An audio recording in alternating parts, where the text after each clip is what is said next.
Vasudevaya.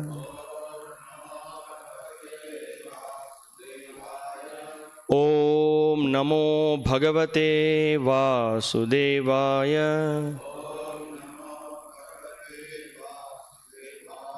Om Namo Bhagavate Vasudevaya.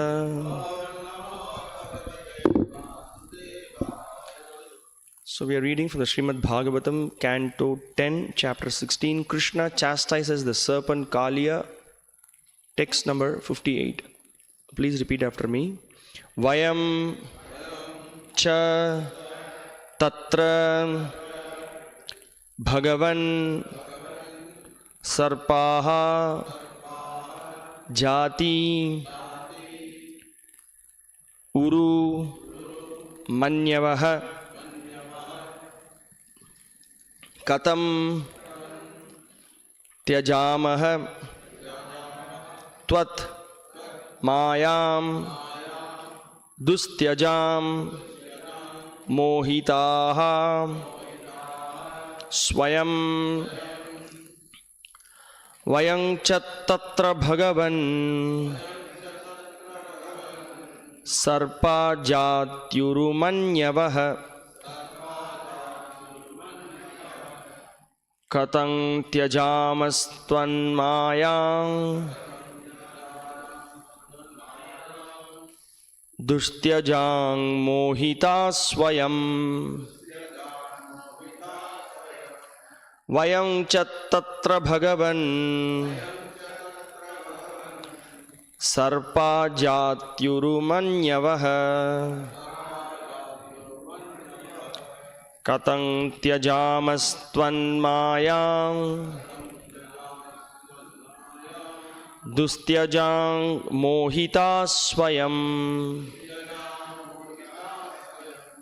vayam cha tatra bhagavan sarpa jatyurumanyavaha katang tyajamastvan mayam dustyajang mohita swayam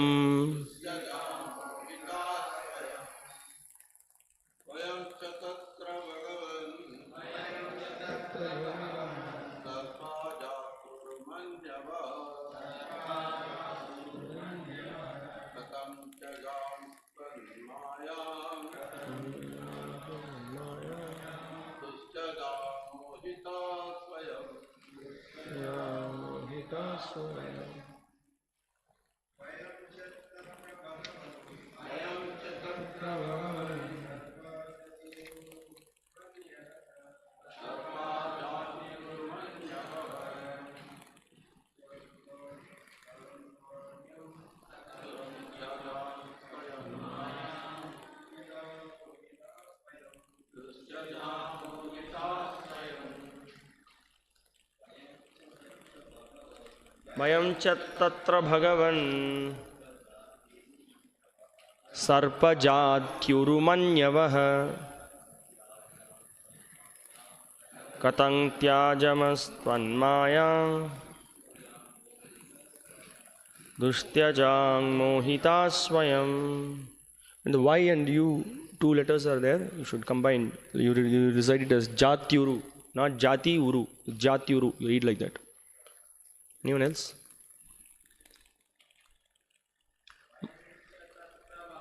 Vayam cha tatra bhagavan sarpa jatyurumanyavaha katang tyajamastvan mayam dustyachang mohita swayam. Matajis. Vayam cha tatra bhagavan sarpa jatyurumanyavaha katang tyajamastvan mayam dustyajang mohita swayam.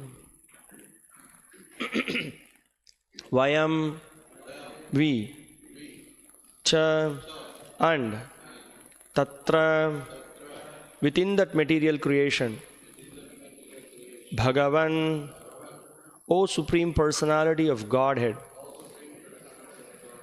Sarpaha, serpents, Jati, by species, Urumanyavaha, too much absorbed in anger, Katam, how, Tyajamaha, we can give up, Tvat Mayam, your illusory potency, Dustyajam, which is impossible to give up, Mohitaha, bewildered, Swayam, on our own. Translation and commentary by the disciples of His Divine Grace, A.C. Bhaktivedanta Swami Srila Prabhupada. Translation: O Supreme Personality of Godhead, among all the species within your material creation, we serpents are by nature always enraged, being thus deluded by your illusory energy, which is very difficult to give up. How can we possibly give it up on our own? Purport: Kaliya is here indirectly begging for the Lord's mercy, realizing that on his own he can never become free from illusion and suffering.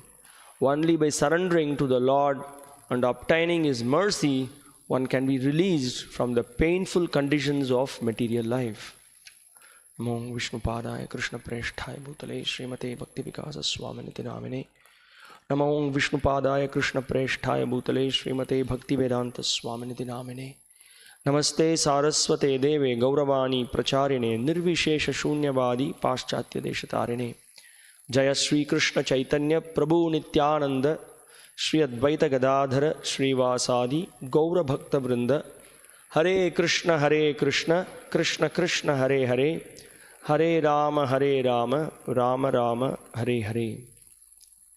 Vayamcha tatra bhagavan sarpa jat tyurumanyavaha katang tyajamas tvanmayang dustyajang mohita swayam. O Supreme Personality of Godhead, among all the species within your material creation, we serpents are by nature always enraged, being thus deluded by your illusory energy, which is very difficult to give up. How can we possibly give it up on our own?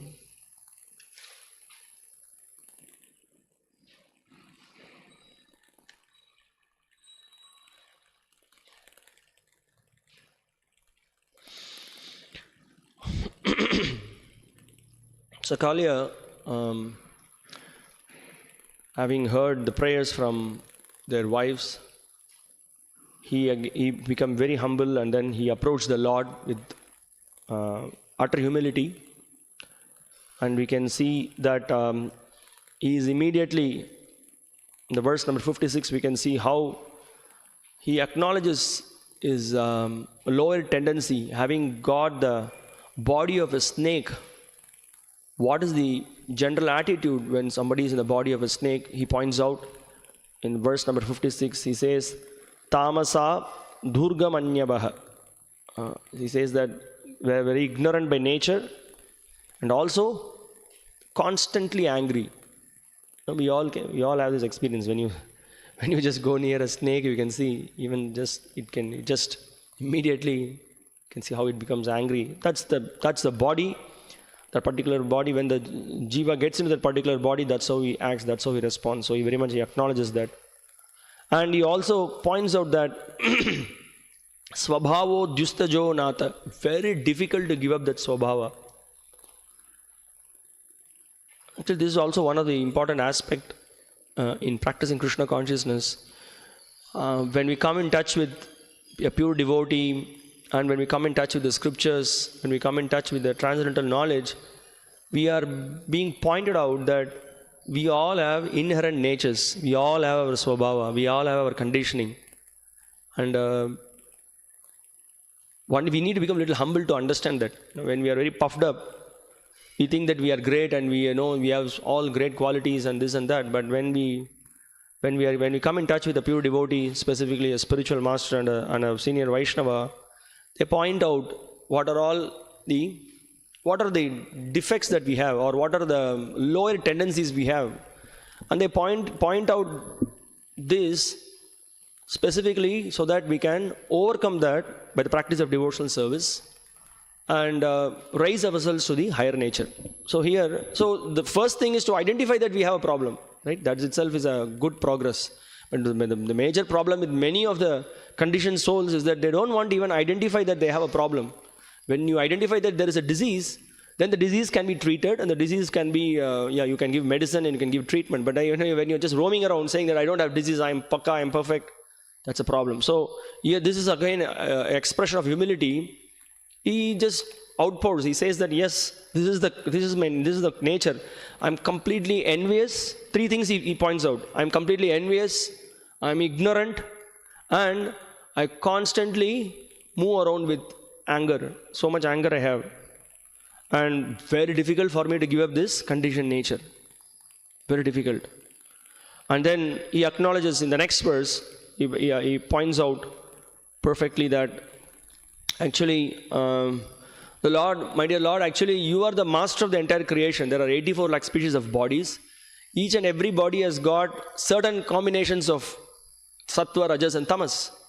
The Lord it's not that everything has evolved on its own.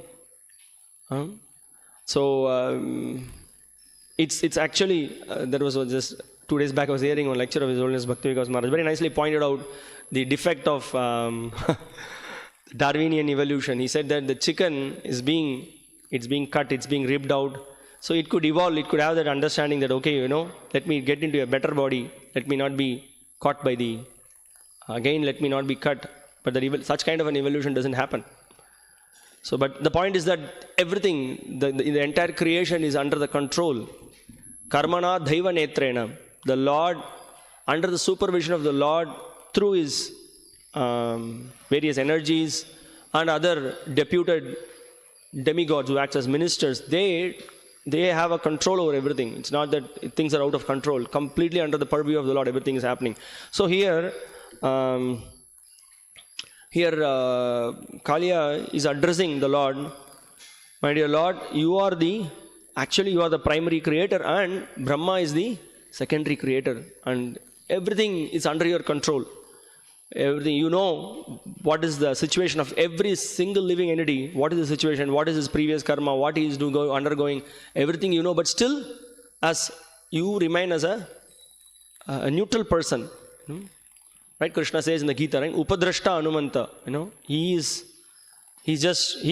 overseeing everything, he's watching everything, and he's also permitting according to our desires. That's a key point. Why the Lord is doing this, doing that? No, the Lord is just allowing you because that's your desire.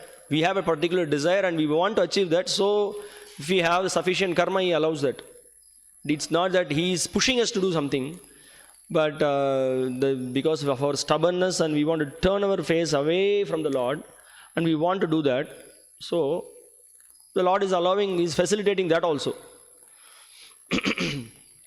So He addresses. And today's verse, He's pointing out, He says that actually, Urumanyavaha, the word to word it's translated, too much absorbed in anger. So very difficult to overcome that situation. Now, when you are in such a situation that you are actually being tied up, you are being caught up by the modes, you are very heavily conditioned, then you need shelter, you need help.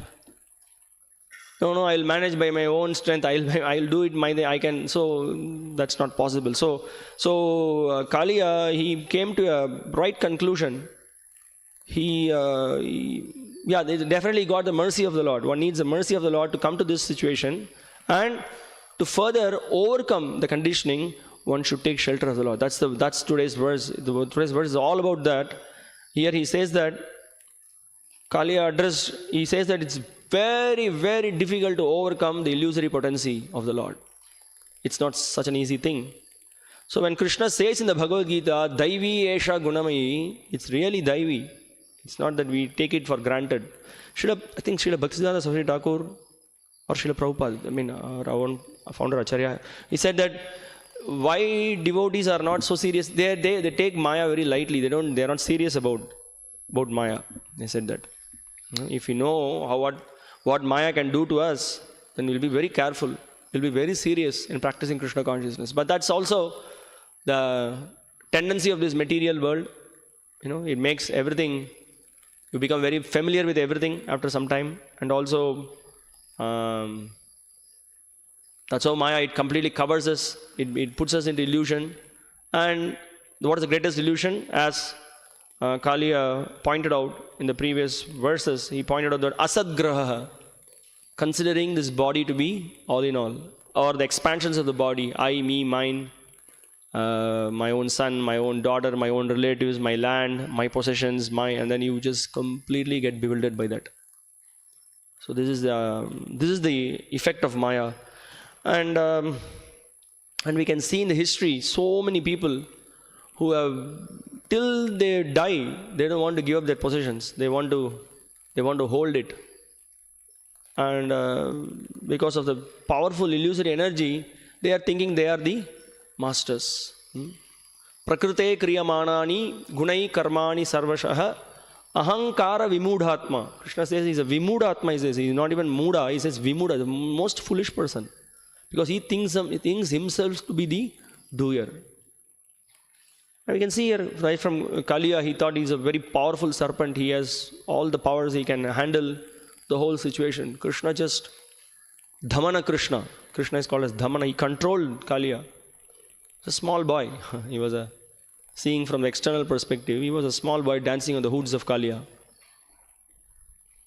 This is also when the other day we read, that the point is said that the glorious, inconceivable, glorious pastimes of the Lord. The pastimes of the Lord are glorious. Simultaneously, it is inconceivable. How these things are inconceivable. Small boy dancing on the hoods of Kaliya. It was like thunderbolt for Kaliya. So what do you expect in a small boy? Even if he jumps on you, it will not be heavy. But how to understand this? You cannot understand. This is inconceivable. The Lord can be heavier than the heaviest. He can be lighter than the lightest. That is his inconceivable potency. So he danced on Kaliya, and then Kaliya's ego was completely subsided. That is his mercy. So it was a punishment on one hand. That punishment turned out to be mercy for Kaliya.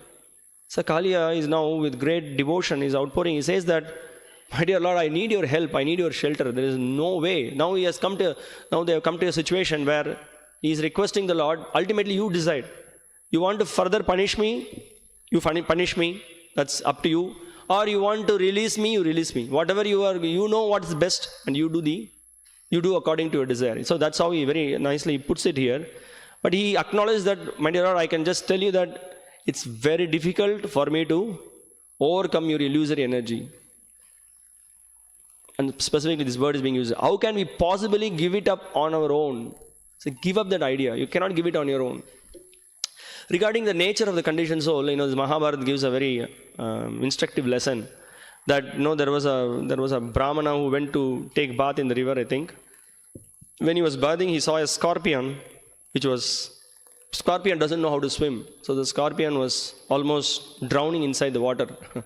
And then this Brahmana was trying to save the scorpion. The moment he saved and put in the hand, the nature of scorpion, it just bites. So it bit him. So then when he bit him, he just dropped it. And then again, he took the scorpion in the hand. Second time he tried to save it. Again it was biting. Then again he dropped it. Again it was biting. And then he was asked, "What is this? Why are you? He's biting you. He's trying to kill you. What are you trying to save?" So he says, when the scorpion, he has his own nature. He doesn't want to give it up. I have my own nature of saving. I don't want to give it up. I'm just giving this example to say that the nature that we have, it's very, very difficult to give it up. But then, that's the conditioning of this material world. But then what's the glory of devotional service? The devotional service is so powerful. Even such a conditioning can be overcome by surrendering to the Supreme Personality of Godhead. That's why there is no other way one can overcome the conditioning. That's why again and again you can see in the Bhagavatam this whole idea of the process of trying to go through the empiricism. Empiricism means trying to understand the absolute, or trying to do analysis and try to find out what's the truth on our own. It's very difficult. So many yogis, jnanis are trying for millions and millions of years, but it's very, very difficult. The other day we discussed that the whole point is that at the max, by your own endeavor, you can come to know that maybe there is a controller. But more than that, you may come to a realization that you are not this body. But more than that, it's very, very, very, even to come to that conclusion, it's a difficult one. It's a very tough process. And then furthermore, it's not possible. So on our own strength, it's very difficult. So we need the help of the Lord. We need the whole process of surrender. That's why we need the guidance of a pure devotee who is spiritual master. We need his guidance. Otherwise, very, very difficult to overcome. Krishna, when he gives advice to Uddhava, he also says that, see, this is what is Maya, this bhayam dvitiya abhinivesha tasyat. So he says that the fear comes out of how one gets fear. One gets fear because of his identification with his body. When we start identifying with our body, we get into dualities. This subject matter is, you can see in the Bhagavatam, repeated again and again and again and again and again. In Prahlad Maharaj section, in Dhruva Maharaj section, in several prayers, we can see why these dualities, why there is attachment, why there is detached, why there is aversion. It's because of identification with the body. It's easily said, but this topic is repeated again and again because it's very difficult to give up this bodily concept of life. Unless we get the mercy of the Lord, we may theoretically understand. We all have practicing Krishna consciousness. We all know how much we are attached. Each and every one of us are attached like anything to so many things. We have been hearing again and again. But then the process is there. By the process of regularly hearing, practicing, invoking the mercy of the Lord through the pure devotees, one will be able to overcome this conditioning. And we should have faith in this. So it's something like this, like you travel on a ship. Even if you just go to just go to any ocean, very difficult to see the other side of the ocean. The ocean is so far and so wide. Left, right, straight, whenever you see, you can't see the ocean at all, but you get inside the ship and you have the faith that we have a good captain. This captain knows he's going to take me forward, and definitely one day I will reach the destination. It could be 20 days travel, 30 days travel, whatever. But when you are in the middle of the ocean, sometimes it looks very difficult.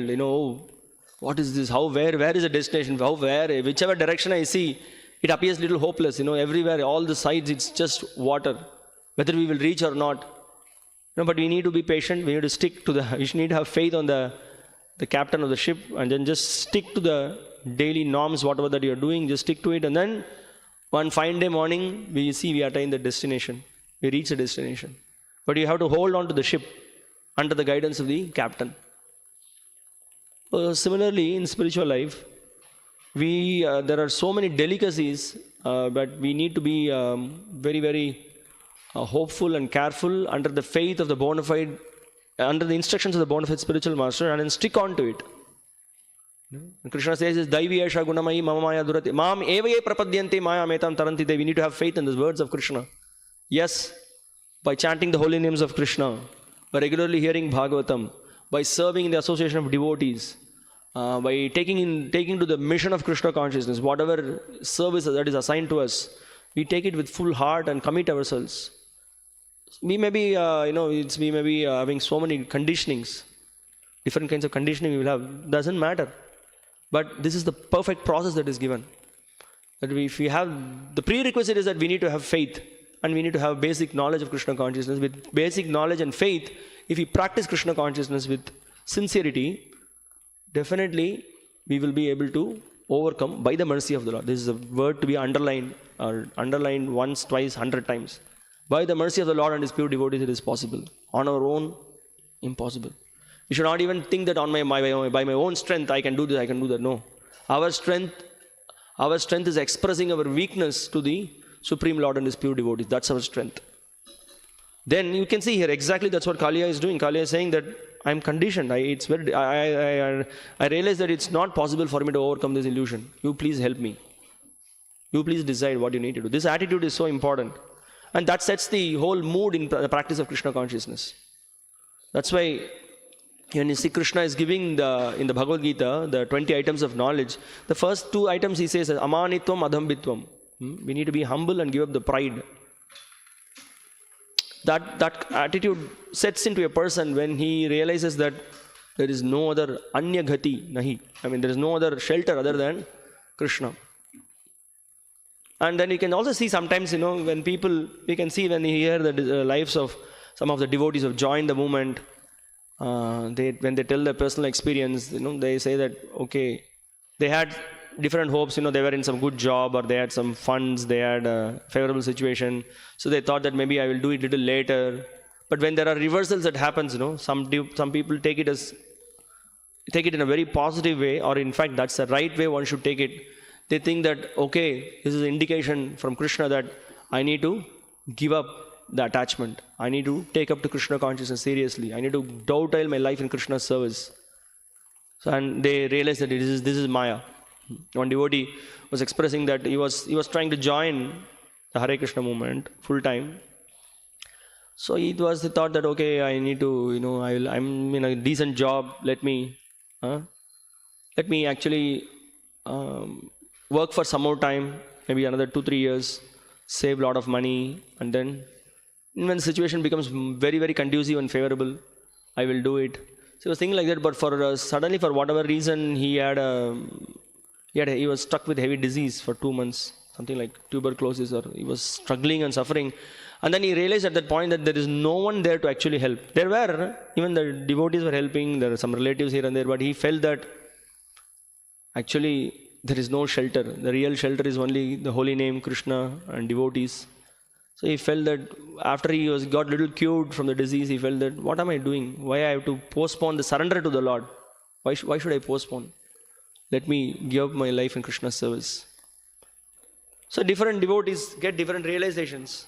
So realization in the sense that when some reversals happens, we need to learn some lesson from that. Not that something happens and we are saved from that situation. We need to really learn a lesson and then try to make positive steps in Krishna consciousness to surrender our lives in the service of the Lord. Then we will be able to make progress. So that's why the other day Krishna's Prabhu in the class, he was explaining that hearing is with rapt attention. We need to hear just in the beginning verse of the Ramayana, the very first verse, when Valmiki glorifies Narada Muni, he says that there are 3 qualities of Narada he speaks about.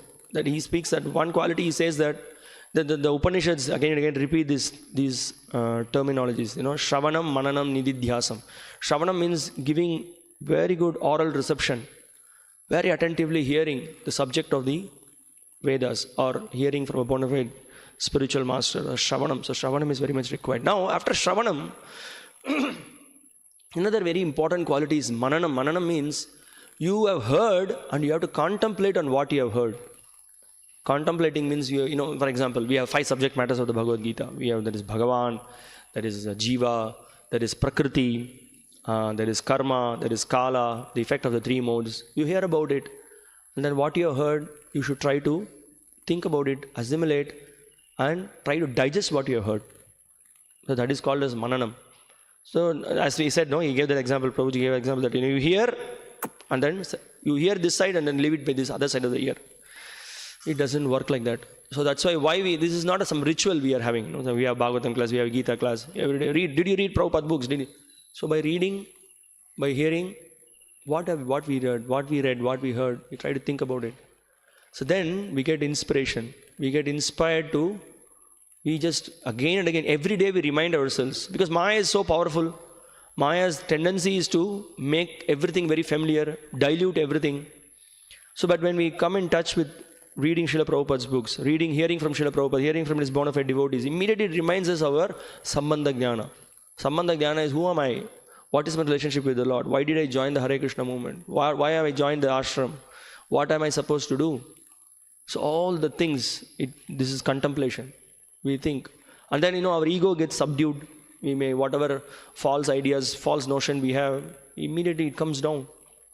Because this is the power of process of bhakti. Everything. So Shravanam, Mananam, And then nididhyasam is that when you attentively hear and you contemplate, the next thing is that you start to put that in practice in your life. Not that you just hear and then you just simply say a few good words, very nice, very good, very nice, very good, but then you do the same old things. No, you put it in practice. The scripture says you have to chant the holy names of the Lord, wake up early in the morning, keep yourself clean, associate with devotees, try to be in sattva guna, try to engage in various services, whatever, be responsible in the service for Krishna. All those things, many small instructions, we try to take it very seriously and try to put it in practice. Then when we practice, then what happens? By sincerely trying to practice, and we also depend on Hari, Guru and Vaishnavas in our practice. Not by my own strength I'm doing, we practice, we pray to the Lord. Then comes realization. So just one word I remember in that verse, Muni Pungavaha. He calls him Muni Pungavaha. Muni Pungavaha means he's one of the very established munis. That means that he has his full realization. That's the whole point, no? So there you may know, you may cram thousands of shlokas. So many shlokas you will know, so many translations you know, so many things you know, but ultimately that should be positively used in Krishna's service. Ultimately you have to serve Krishna and his devotees.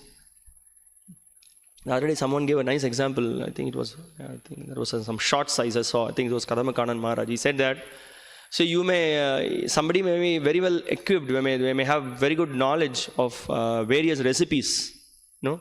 You know, there is this particular sambar, this particular sabji, or this particular halwa, or some rasagula. You may by heart know the recipes. Oh, this one, 200 grams of this, 50 grams of this. There's so many things you will explain. Just, in a chronological way, in a very artistic way, you may explain all these things. But you may just go on speaking so many things also. But at the end of the day, if you can make one very nice chapati and then offer it to Gaur Nitai, that is more pleasing.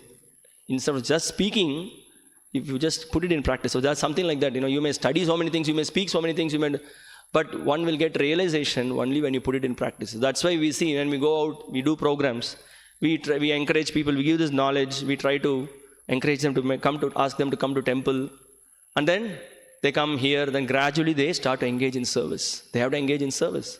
And when they engage in service, what happens? Gradually, there is purification. Of course, hearing, participating in kirtan, all those things are there. Then you show that, yes, Krishna, I want to serve you. I want to become your devotee. Then how do you show that? You show your attitude that previously I want to be away from you, but now I want to serve you. I want to become humble, whatever that you want, what will be pleasing for you, I want to do that. So that is devotional service. So one comes to this stage by the mercy of the Supreme Lord, and that mercy is invoked by the mercy of a pure devotee. So when Krishna says in the Bhagavad Gita how to get his mercy, he says that one can get his mercy by following his instructions. That comes to the pure devotee. Ragadvesha vimuktaistu vishayan indriyaischcharan atmavashyair videyatma prasadam adhigacchati. Prasadam, that mercy, how one gets that mercy? When one, with proper oral reception, hears from Krishna and his pure devotees and practice in his life. So that's the thing. So now then another thing is that actually I need the mercy of the Lord. Whereas mercy of the Lord is mercy is coming through. Mercy is coming. The pure devotees are wandering around, giving the instructions of the Lord. So it's up to us to take it up. We need to take it up. We need to, many people when you go to distribute books, something. No, the Lord knows. He will call me. Whenever he calls, he will call me. He is calling me already. He sent the Bhagavad Gita for you. He has given instructions. So he has given all the instructions, and then we have to take it up. That's the whole point. And then see the realization here. Only by surrendering to the Lord and obtaining this mercy, one can be released from the painful conditions of material life. This is another important point, painful conditions of material life. Material life is actually painful. In fact, one can make progress in Krishna consciousness only when he gets the realization that actually this material world is not a place for my own enjoyment. At least theoretically one should understand this, okay? This is so important. You can see when you study any Prabhupada books, any book you take somewhere, one will get this knowledge. This material world is not a place for gentlemen. This is not the place for enjoyment. This is the whole worldview with which we take up the process of devotional service. Easy to say, but to get this understanding, we can see those who have this realization, they are very serious in their practice of Krishna consciousness. The advanced devotees, they know at this place there is no enjoyment actually. But when we are in a neophyte stage, we want the best out of the two, which is actually only a fool can try to do that. This place, there is no enjoyment in this place.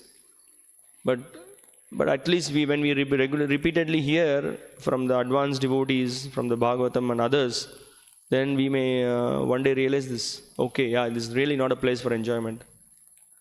This place is Dukkalayam and Asashvatam. All right there in the basics of Krishna consciousness. But to get realization, we need the mercy, and we need to be very patient. We need to be determination, and with confidence and enthusiasm, practice this Krishna consciousness. And the medicine works. We need to have faith in the doctor, and we need to have faith in the process, and the medicine will work.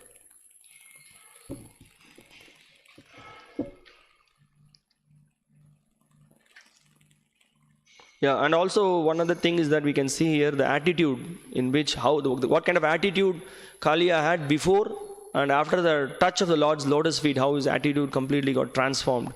His attitude is of now, he's not ordering, he's very submissively, he is requesting the Lord. Lord, you decide whatever you want to do for me. So in the next verse, we will see that he is requesting the Lord. Whatever you think that it is proper, you consider, and then you give. Either you want to relieve me from this situation, you relieve me, or you want to give punishment, because both he looks at it as mercy of the Lord. Externally, one appears like a mercy, another appears like punishment. But for him, because of his realization, because of the touch of the Lord to his lotus feet, both he thinks to be the mercy of the Lord. And Srila Prabhupada many times has repeated in his lectures, and also in the Nectar of Devotion, you can see he says that this is a very important formula for practicing devotees. That Brahma's prayer, where he points out that, what he says, Ananya Bhag, how does it verse begin? Tattenu kampam susamikshamana bhunjana evatma kritam vipakam rid vag vapurbhir vidadan namaste jivesa yo mukti padesa dhayabhak. So he says that for a devotee who understands that whatever sufferings he's undergoing, a devotee understands that actually I'm undergoing sufferings, but actually I should undergo more suffering. But it is because of the tatte anukampam, because of your mercy, actually the sufferings are reduced. Actually I should, for whatever that I have done in my previous life. And also he has a very clear understanding that whatever that I am undergoing now, no one to be blamed. Not my mother, not my father, not my relatives, not this person, that person. Actually it's me. I actually cooked it. It's my own activity in my previous lives that I have done. I am put in this situation. But my dear Lord, still you are very merciful. Actually I should suffer more. But I have come to this is the situation that I am undergoing. I happily take it, and I'll just wait for your mercy. And when a devotee engages in devotional service in this attitude, Brahma says that for him, going back home, back to Godhead, or the practice of pure devotional service is birthright, he says. So we can see this is a transformation that happens to any conditioned soul who takes shelter of Krishna through his pure devotees. So the devotional service is the Krishna is very glorious. The process of devotional service is very glorious. His pure devotees are glorious. And we should simply need to take to this process with faith and stick to it and follow it. And we do not know, when we remain as instruments in the service of the Lord, so many glorious things will happen. We have no clue how many things will manifest. Simply we need to remain, as Krishna says in the Bhagavad Gita to Arjuna, what he says, Bhavasavya Sachin. What he says? How does the verse goes? Just that line, I'm not getting it. Bhavasavya Sachin. What is it? You will remain as an instrument. Nimitta matram, correct? Yeah. Nimitta matram Bhavasavya Sachin. Yeah. Okay, thank you very much. Srila Prabhupada ki jai. Srimad Bhagavatam ki jai. Any questions, comments, realizations? Hare Krishna. Thank you very much.